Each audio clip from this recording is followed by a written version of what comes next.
Very supportive ang partner ko. Kaso nasobrahan sa support at hanggang support na lang. Ayaw kong magkaroon ng house husband. Gusto ko sana yung lalaking maaasahan ko.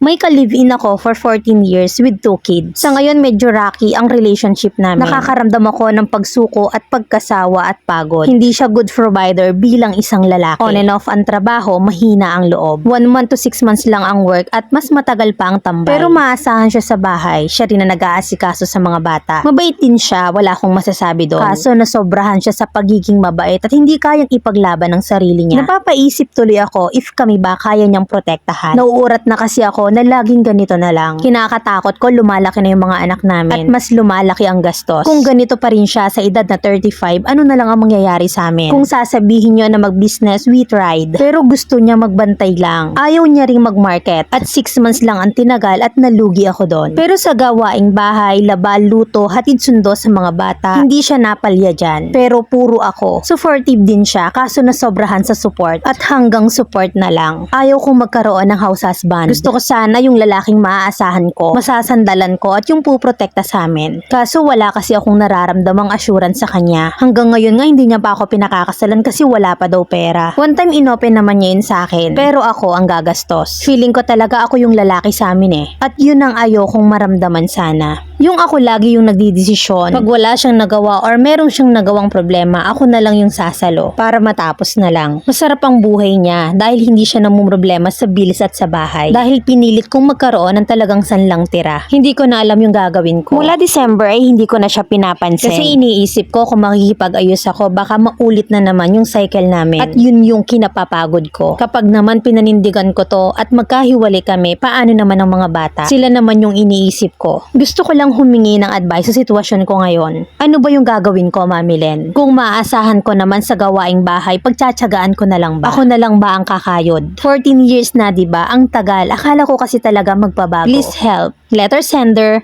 Lara. Importante talaga sa babae na ang lalaki ay kayang mag-lead ng pamilya at financially capable na bumuhay. Kasi kahit anong independent mo as a woman, hahanap-hanapin mo yun sa lalaki kasi ganyan ang wiring ng brain ng isang babae. Hindi mali na nagwo-worry ka para sa future nyo ng pamilya mo. It was good kasi kapakanan nyo ang iniisip mo. Pero mami, hindi rin biro ang mga nabanggit mong ginagawa ng partner mo. Yung pagiging all around niya sa bahay. Malaking pera rin kasi kung iuupan nyo yan at hindi ka pa sure kung safe ang mga anak mo. Minsan nami-mislook natin yun eh. Kasi madalas hindi ma-appreciate kaya ang labas puro negative lang ang napapansin mo. At mapo-frustrate ka talaga pag nakikita mo ang kakulangan ng partner mo. I-encourage mo siya na mas gawin niya ang bagay kung saan siya magaling. Pag-usapan at i-guide mo siya kasi kaya mong maging driver ng pamilya nyo for 14 years. Minsan yung pagtutuo sa mga finances ang nakakasira ng pagsasama. Be considerate. Huwag mong idaan sa hindi mo pag-imik at hindi mo pagkibo. Solve your marital issues by open up your feelings and problems. Tandaan mo na pinili nyo ang isa't isa at kayo dapat ay partner in life. At eto naman yung real talk advice ng Mami Len mo.